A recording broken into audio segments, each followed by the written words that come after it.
Welcome back everyone to F1/E reviews, and it's that time of year. Once again, it's time to predict our grid for Formula 1 2021. Still has a lovely ring to it, that does.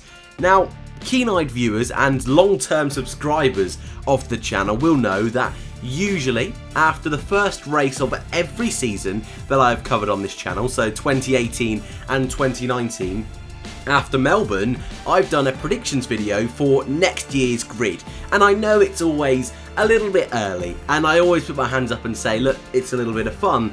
But this year, the teams are ahead of me, boys and girls. The teams are announcing their lineups before we've even gone to race number 1. And I know it is unprecedented times at the moment, but I thought, let's not have the teams ruin my fun. So today, although we've already got 2 teams already confirmed with their 2021 driver lineups, we will be debating and discussing the remaining 8.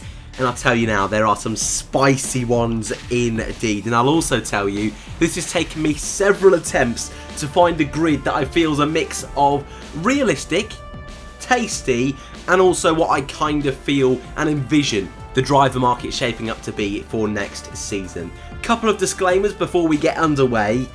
These are my opinions and estimates. These are not, they could be, but these are most likely not going to be the final lineups for the teams, and ones that are confirmed I will make sure and highlight very clearly for you. Just because I'm moving a driver to a team does not mean I feel that is the correct decision, or it's not any bias towards a particular driver. And more importantly, very serious this is, it's all a bit of fun, ladies and gentlemen. So take everything with a pinch of salt, light-hearted. But let's start off with the 2 very naughty teams that try to ruin my fun, Ferrari and McLaren. And as we already know, or unless you've been living under a rock, both of them last week confirmed huge driver transfers and have thus confirmed their lineups for next season. We might as well start off with Ferrari. Charles Leclerc, having at the beginning of 2020 signed a whopping 5-year deal, would join the Scuderia for what seems like forever from now on, but his teammate will not be Sebastian Vettel. He is leaving Ferrari at the end of 2020, and in his place, the Chile master, the Spaniard, Carlos Sainz. McLaren, the other team that is confirmed, is keeping Lando Norris. A bit of news that went under the radar last week, but his current deal that did run out at the end of 2020 has been extended for a further couple of seasons.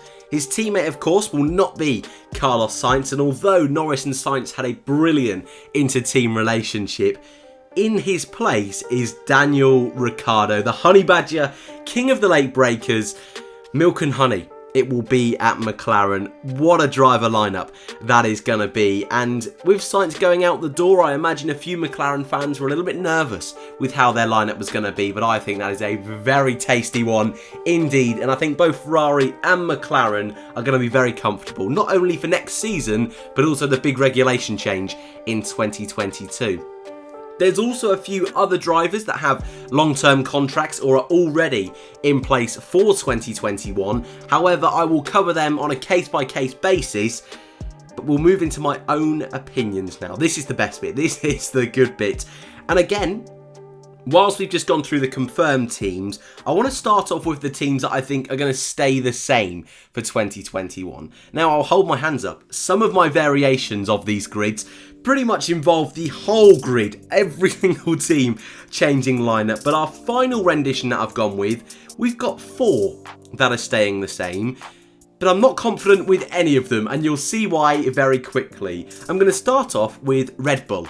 I don't see Max Verstappen going anywhere. He is in a perfect team setup. And I kind of believe that's why Alex Albon will stay at the team. And though I think Albon needs to score at least 1 podium in 2020, I don't think it's a must. As long as he's there or thereabouts, like he was at the end of 2019, fighting at the tail end of that top 6, as long as he's secure in 6th place, I don't see a need to get in another driver. Yes, if Albon is crashing every weekend and isn't qualifying in the top 10, maybe finishes in 8th like Gasly was doing, maybe there needs to be a bit of a change up. But at the moment, Verstappen, no way he's going anywhere else. And Albon, I think, is a very suitable and strong driver with a lot of potential to suit that second seat. So I think that'll be probably the Red Bull lineup for quite some years to come. In turn, with Red Bull staying the same, AlphaTauri, I've also gone for staying the same. Danny Kiveat will spend another season at the Red Bull Junior team. And though I think he's a driver deserving of a better seat on the grid, I do believe there isn't really going to be the options for him and will ultimately have to stay in the AlphaTauri seat. Likewise with Pierre Gasly, and we'll talk about him a little bit more later on because I do feel he would be a brilliant option for one of the midfield teams, but I'm just not seeing enough talk about it, and I don't think it's going to quite come to the table. But I do think Gasly is a really underappreciated driver and definitely deserves a better seat than the AlphaTauri. I'd also just like to mention, there are a couple of Red Bull young drivers in Formula 2 this year, Yuki Sonoda and Jehan Daruvala. I'm not very good with pronunciations, but that's what we will go with. Both of them could surprise this year in Formula 2. Daruvala has had a very strong junior career. Sonoda, not so much, but has given the go-ahead for Formula 2. And we've seen drivers like Guan Yu Zhou in Formula 2 struggle in Formula 3 in different categories, but really step it up in Formula 2. So both of them, if they could really push for a title challenge, maybe they could get the nod ahead of a Kiveat potentially. And we've also got Yuri Vips, who instead of going to Formula 2 is going to Japanese Super Formula. Pierre Gasly did both. He did GP2 and Super Formula. But Gasly's impressions in Super Formula, I believe, is why he got the nod for that Red Bull seat. But I suppose saying that, he did great in GP2 and in Japanese Super Formula. So, whilst I'm sticking the whole Red Bull family in the same place, I'm not too confident with that. And again, if Vips can impress in Super Formula, I would expect Kiveat to be moved on. However, I do think there's opportunities for Gasly to move elsewhere. I've got two other teams that are also remaining the same for 2021. We'll start off with Aston Martin. Now, Aston Martin are currently branded as Racing Point, but as we know, the big overhaul will take place next season and Aston Martin will officially join the grid. We don't have their official name just yet, so it might be Aston Martin Racing Point, but it will be Aston Martin. That badge will be on the car. And as you'll see as a recurring theme throughout this video, I am not the best at Photoshop, so that's the best you're going to get with those green overalls. I was very proud, but I know they're not great. Sergio Perez is on a long-term deal. However, the driver next to him, surprisingly, is not. Lance Stroll's contract does run out at the end of 2020. It has not yet been renewed, and there is talk that now Lawrence Stroll has a big stake in the Aston Martin team. Even though that's the case, and he does have enough power to retain his son in that car, and I mean, I've retained him in the car. I don't think his drives necessarily deserve it, but I think they will keep him. Even though that's all the case, there is rumours and stories are starting to circulate that Stroll's future isn't as secure as you might think. And actually, if he doesn't perform in 2020, they might even consider bringing in another driver from outside. And quite a few of my grids did have some quite high profile drivers moving into Aston Martin. And equally, with drivers like Sebastian Vettel, Fernando Alonso on the market, maybe even Bottas in a couple of years' time, Hülkenberg, the list goes on. I think Aston Martin, if they were really sensible, could bring in a marquee driver. But at the moment, I'm convinced Perez can be their man. And at the moment, I don't think it'd be sensible to change things up just yet. So I've gone with a same lineup as Racing Point for Aston Martin. And the final team, I've remained the same for 2021. I think this is going to shock a few of you, is Haas F1. And actually, of all my driver pairings, probably except Red Bull, I'm convinced Haas is one of the ones I'm pretty much bang on with. Now, a lot of people will point out that Grosjean over the last couple of years has been slightly accident prone, and that's an understatement. K-Mag as well, and last year on 3 occasions they did run into each other, though I will definitely say they weren't big incidents, but they were still incidents nonetheless. The reason I think Haas will keep their 2 drivers is mainly due to the fact that Gene Haas already is questioning the long-term future of the team. Obviously, with the current global situation, teams are going to be strapped for cash. And I think on a monetary side of things, retaining Grosjean, who took a big pay cut for 2019 and 2020, being retained by the team, retaining Magnussen, who also isn't on a huge wage, that makes sense. Bringing in a high-profile driver or even a new driver like Hülkenberg is going to cost a serious amount of money that I don't think they're really willing to part with unless a driver can bring sponsors. But more importantly, Haas are a team that are extremely loyal. They said that they were going to keep Grosjean after 2018. They did just that. And though 2019 was meh for both K-Mag and Grosjean, and though I believe the team needs a big reshuffle and a big refresh to be able to make that step forward into the midfield permanently, I think with 2021, the car is going to be the same chassis as 2019, and Haas could really benefit from a driver like Grosjean, who has had plenty of experience in Formula 1 and was crucial in turning around that car's performance last season. And if they need a driver like Grosjean, I believe it will be 2020 through to 2021 with the same chassis. They really need his experience. And Magnussen, I think, is the more consistent of the 2 in modern Formula 1, so there doesn't need to be a reason to move him on just yet. This is a gamble, but I'm confident with it. And now we will move on to the final 4 teams where I believe there will be changes. And the big change that will start the cascade of the final 4 teams is at Mercedes. And this was a really difficult decision actually, because whilst I think Lewis Hamilton will remain at the team, I don't see him going anywhere.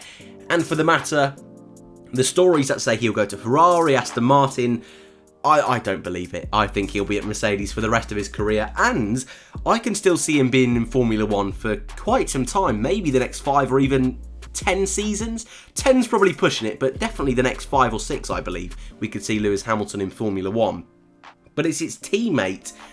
I think they could be a change. George Russell is the man I have put alongside Lewis Hamilton, and George currently has a 3-year deal at Williams, though other news circulators are saying that it's 2, but I'm pretty confident that it's 3, and on the Williams website and media site it says it's 3. So depending on who you look at will be what you believe, but I'm going to stick with Williams and they say 3. However, there's been a lot of talk that, especially from Toto Wolff, the team principal of Mercedes, that George is undervalued in the midfield and is ready for a step up to the front. And talk like that and conversations like that, to me anyway, appear to be ramping up during our current situation without Grand Prix racing. And I think if Russell continues his impressive development that we saw last season, and if he does score a couple of points and comfortably beat Latifi, I think Mercedes will either want to move him to Aston Martin. That's initially where I had George Russell actually, because I think Bottas deserves his seat at Mercedes. He's been a fantastic servant to the German outfit. But I think it will become a time where Russell needs to be promoted. Ferrari took the gamble and promoted Leclerc. He's now their number 1. Red Bull did the exact same thing with Verstappen in 2016. And if Hamilton's future is uncertain as it appears to potentially be, though I think he'll be in the long term, certainly Hamilton's not laid down his future just yet, I think promoting a driver like Russell would be sensible. And again, I feel awful for Valtteri because again, a little bit like Gasly, I feel he's a driver who's really underappreciated, not only for what he brings to Mercedes, but also as talented a Formula 1 car. But I think Russell, alongside Hamilton, would be crucial for Russell's learning and his development. And if Hamilton is only going to stay for a couple of seasons, the longer Russell can have alongside Lewis, the better. It would be a gamble for sure, but I think for 2021 they will make the change.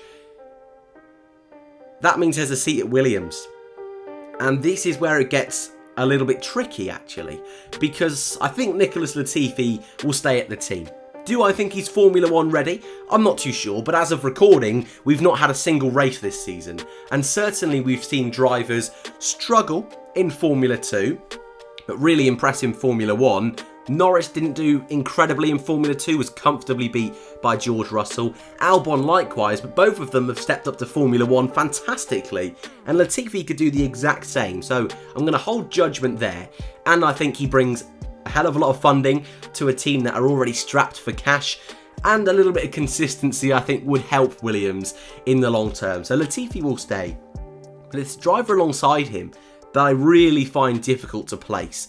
Because Williams, for some reason, over the last 12 months, have built a really solid young driver programme. They've brought in Jack Aitken, Roy Nissany, Dan Ticktum, a controversial character, but certainly a very quick racing driver, and Jamie Chadwick, W Series champion. And I think the majority of those drivers, if they impress next year in their chosen categories, I think maybe could get the nod to move up to Formula 1. However, I've not gone with any of their development drivers.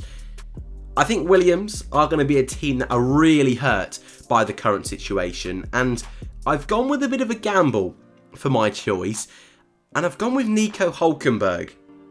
And I said with Haas earlier, Hülkenberg could potentially be an expensive option, and if that is the case, I don't see Williams going for him. However, he will have been a whole year out of Formula 1, and I think that price and salary will drop down a little bit if he's desperate to get back into the sport. I think he's a driver who definitely deserves a space on the grid. Whilst Williams probably would not be his first choice, I think it could be a strong project for him to commit his long-term future to, if he's not going to get a drive elsewhere, that is, and try and bring them back into the midfield.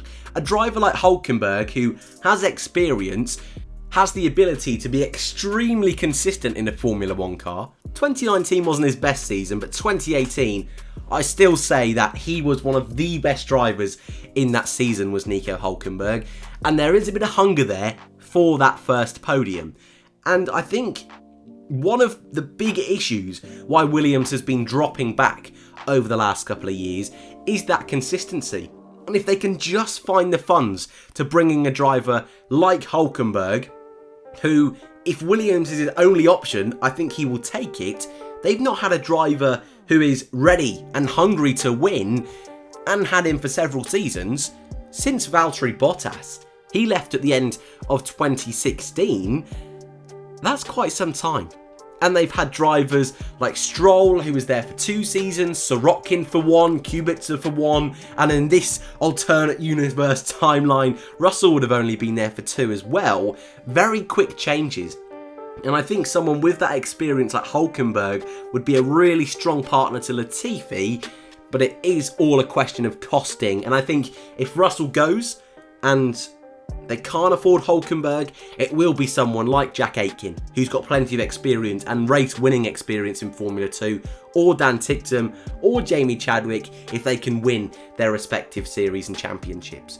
2 teams to go.